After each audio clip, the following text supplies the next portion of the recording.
SSC board એક્ઝામમાં આપણે કઈ રીતના સારા માર્ક્સ મેળવી શકીએ એ માટે હું પ્રકરણ 10 વર્તુળની સમજ આપીશ.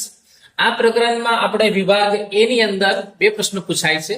બે પ્રશ્ન એક માર્ક્સના એટલે કુલ 2 ગુણ થશે એના. અને વિભાગ સી ની અંદર બે પ્રશ્નો, દરેક પ્રશ્ન 3 ગુણનો, એ રીતના કુલ 6 ગુણ વિભાગ સી માં. એમ આ પ્રકરણ કુલ 8 ગુણનું છે. આપણે હવે 8 ગુણમાંથી કેવી રીતના આપણે મહત્તમ માર્ક્સ મેળવી શકીએ તે આપણે જોઈએ. વર્તુળ પ્રકરણમાં આપણે સૌપ્રથમ પ્રમેય 10.1 અને પ્રમેય 10.2 આ બે પ્રમેયમાંથી કોઈ પણ એક પ્રમેય પૂછાય છે. સૌથી પહેલા આપણે પ્રમેય 10.1 જોઈએ. પ્રમેય 10.1 શું છે કે વર્તુળના કોઈ બિંદુએ દોરેલ સ્પર્શક, આ વર્તુળ છે એનો આ બિંદુ P છે, ત્યાં દોરેલો સ્પર્શક સ્પર્શ બિંદુમાંથી એટલે કે P માંથી પસાર થતી ત્રિજ્યા અને લંબ હોય છે. એટલે આપણે અહીંયા કાટખૂણો બતાવવાનો, ખૂણો OPQ ને આપણે કાટખૂણો બતાવવાનો. આપણે પક્ષ લખવો હોય તો શું લખીશું કે O કેન્દ્રિત વર્તુળ નો સ્પર્શક XY છે, જે વર્તુળને P બિંદુમાં સ્પર્શે છે. આ એનો પક્ષ થશે. સાધ્ય શું થશે કે ખૂણો OPQ બરાબર 90°. હવે સાબિતી જોઈએ તો આ પ્રમેયની સાબિતીમાં માત્ર આપણે એ મુદ્દા પર જવાનું છે કે હંમેશા અંતર એ ટૂંકામાં ટૂંકું અંતર લેવાય, અંતર હંમેશા ટૂંકામાં ટૂંકું અંતર લેવાય અને ટૂંકામાં ટૂંકું અંતર એ લંબ અંતર જ હોય. તો જો અહીંયા આપણે આ સ્પર્શક છે અને આ P એનો સ્પર્શ બિંદુ છે વર્તુળનો, આ OP એ વર્તુળની ત્રિજ્યા છે. હવે આપણે P સિવાયનું કોઈ પણ બિંદુ સ્પર્શક પર લઈશું તો જો એ ત્રિજ્યા બને નહીં. આપણે અહીંયા સાની વાત કરીએ છીએ ત્રિજ્યા, તો કોઈ પણ બિંદુ P સિવાયનું આપણે લઈ લેવાનું Q બિંદુ, એટલે અંતર OQ થશે. હવે અંતર OQ થશે એટલે સૌથી પહેલા ત્રિજ્યા બને નહીં. અને બીજું કે આપણે લંબ અંતર લેવાનું છે. લંબ અંતર ટૂંકામાં ટૂંકું હોય એટલે કે એ OP શક્ય બની શકે, OP સિવાય બીજો કોઈ રેખાખંડ શક્ય ન બને. અને માટે અહીંયા આપણે OP એ સ્પર્શક XY ને લંબ હોય, તેથી ખૂણો OPQ એ 90° ખૂણો બને. બસ એ જ જોવાનું છે. અહીંયા પ્રમેય 10.2 વર્તુળનો બીજો પ્રમેય જોઈશું. એમાં સારી વાત છે કે વર્તુળની બહારના બિંદુમાંથી દોરેલા સ્પર્શકોની લંબાઈ સમાન હોય છે. આ વર્તુળ છે, વર્તુળની બહારનું બિંદુ P છે. આ બહારના બિંદુ P માંથી દોરેલા સ્પર્શકો PQ અને PR છે, અને આ PQ અને PR ની લંબાઈ સમાન છે. આપણે એમ સાબિત કરવાનું છે. અહીંયા પણ પક્ષ અને સાધ્ય નથી. જો આપણે પક્ષ લખવો હોય તો શું લખાશે કે O કેન્દ્રિત વર્તુળની બહાર આવેલું બિંદુ P છે, જેમાંથી વર્તુળને દોરેલા બે સ્પર્શકો PQ અને PR છે. આ પક્ષ આવે. સાધ્યમાં શું આવે? PQ બરાબર PR. સાબિતી જોઈએ. આપણે રચના કરીશું કે P અને O ને જોડીશું અને એ જ રીતના PQ અને OQ અને OR ને જોડીશું. હવે OQ અને OR એ વર્તુળની ત્રિજ્યાઓ છે. એટલે પ્રમેય 10.1 જે અગાઉ આપણે જોઈ ગયા એ અનુસાર અહીંયા શું બનશે? કાટખૂણા બનશે. હવે આપણે એટલે આપણે સાબિતીમાં શું કરવાનું? પહેલા નામ લખવાના ત્રિકોણના, કે ત્રિકોણ OQP અને ત્રિકોણ ORP માં ખૂણો Q બરાબર ખૂણો R કૌંસમાં લખવાનું કાટખૂણા પ્રમેય 10.1. ત્યારબાદ OP બરાબર OP આવશે સામાન્ય બાજુ અને કર્ણ. ત્યાર પછી આવશે OQ બરાબર OR કૌંસમાં શું લખીશું? એક જ વર્તુળની ત્રિજ્યાઓ. આમ કાટખૂણા, કર્ણ અને બાજુ. તો કાકબા શરત પ્રમાણે આ બંને ત્રિકોણો એકરૂપ બનશે. એબીસીડી શરત અનુસાર અનુરૂપ જે બાજુઓ છે કઈ? તો આ ત્રિકોણની આ બાજુ એટલે કે PQ અને આ ત્રિકોણની PR એ બંને બાજુ કેવી બનશે? સરખી બનશે. બરાબર. એટલે કે જે આપણે સાબિત કરવાનું છે કે સ્પર્શકોની લંબાઈ સમાન હોય તો અહીંયા સાબિત થશે. એટલે કે PQ બરાબર PR સાબિત થઈ જશે. આ વર્તુળ પ્રકરણમાંથી એક રાઇડર પણ પૂછાય છે. આપણે સ્વાધ્યાયમાં છે. રાઇડર શું છે કે ચતુષ્કોણ ABCD વર્તુળને પરિઘ છે. તો સાબિત કરવાનું છે કે AB + CD બરાબર AD + BC. આપણને પરિગત વર્તુળની વાત કરી છે એટલે વર્તુળની બહાર ચતુષ્કોણ દોરવાનું અને આ ચતુષ્કોણના વર્તુળ શું કરશે ચતુષ્કોણને સ્પર્શે 4 બિંદુઓમાં એટલે કે આ ચતુષ્કોણ ABCD એ વર્તુળને પરિગત છે. હવે એમાં સાબિત શું કરવાનું છે કે સામસામી બાજુઓનો સરવાળો એટલે AB + CD અને અહીંયા BC અને AD સામસામી બાજુનો સરવાળો સરખો છે આપણે એવું સાબિત કરવાનું છે. સિમ્પલ છે. અહીંયા પ્રમેય 10.2 નો આપણે ઉપયોગ કરવાનો છે કે વર્તુળની બહારના બિંદુમાંથી વર્તુળની બહાર બિંદુ આવેલું હોય તો તેમાંથી દોરેલા સ્પર્શકો કેવા હોય છે સમાન. સૌથી પહેલા આપણે જો બિંદુ A ની વાત કરીએ વર્તુળની બહારનું બિંદુ છે તો આ બિંદુમાં દોરેલા સ્પર્શકો એટલે AB અને AS શું થશે સમાન. પરિણામ 1 આપી દો એને. ત્યાર પછી બિંદુ B એ પણ વર્તુળની બહારનું બિંદુ છે તો બિંદુ B માંથી દોરેલા સ્પર્શકો એટલે BP અને BQ એ પણ સમાન છે એના પરિણામ નંબર 2 આપી દો. પછી બિંદુ C એ પણ વર્તુળની બહારનું બિંદુ છે બિંદુ C માંથી દોરેલા સ્પર્શકો CQ અને CR છે એ પણ સરખા થાય પ્રમેય 10.2 પ્રમાણે તો એના પરિણામ નંબર 3 આપી દો. અને બિંદુ D એ પણ વર્તુળની બહારનું બિંદુ છે તો એમાંથી દોરેલા સ્પર્શકો DR અને DS એ પણ કેવા થશે સરખા આના પરિણામ નંબર 4 આપી દો. આ ચારે ચાર પરિણામોનો સરવાળો કરશો એટલે આપણને શું મળશે કે AP + BP + CR + DR આ બધું શું મળશે તો AS + BQ + CQ + DS. હવે AP + BP શું છે તો AP + BP એટલે AB થશે તો AB. એ જ રીતના CR તો CR અને DR નો સરવાળો શું થશે તો CD તો CR અને DR નો સરવાળો CD બરાબર. AS અને A સાથે આપણે AS સાથે શું કરીશું DS કેમ કે આપણે આ લાવવાના ને તો AS અને DS નો સરવાળો શું થશે AD એટલે આપણે અહીંયા DS ને ગોઠવી કાઢશું સાથે એટલે AS + DS + BQ અને CQ તો AS + DS શું થશે AD અને BQ અને CQ નો સરવાળો શું થશે BC. આમ AB + CD = AD + BC સાબિત થાય.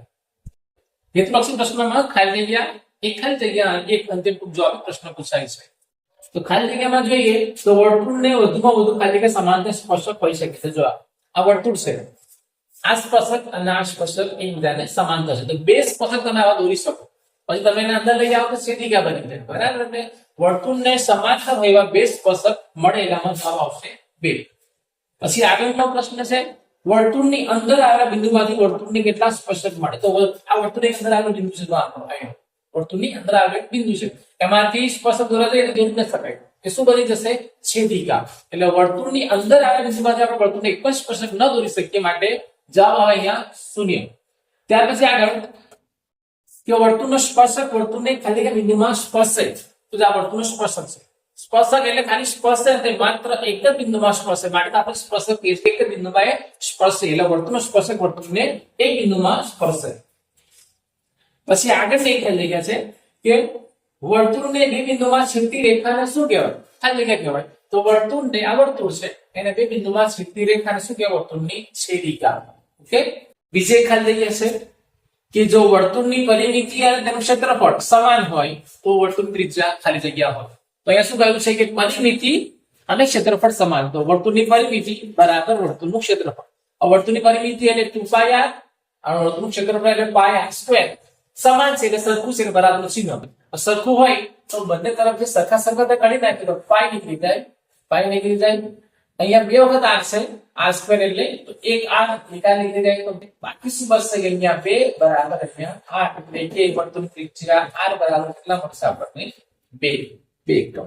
મિત્રો બીજી ખાલી જગ્યા છે કે વર્તુળ ચતુષ્કોણ ABCD ની બધી બાજુએ સ્પર્શે છે એટલે કે અહીંયા પરિગત ચતુષ્કોણની વાત છે એમાં જો AB બરાબર 7 centimetre BC 3 centimetre CD 4 centimetre હોય તો આપણે AD આપણને શોધવાની વાત કરી છે તો અહીંયા આપણે આગળ જોઈ ગયા જે રાઇડર પરિગત ચતુષ્કોણ વાળી એમાં સામસામ તો એમાં શું હતું સામસામી બાજુનો સરવાળો કેવો થાય સરખો.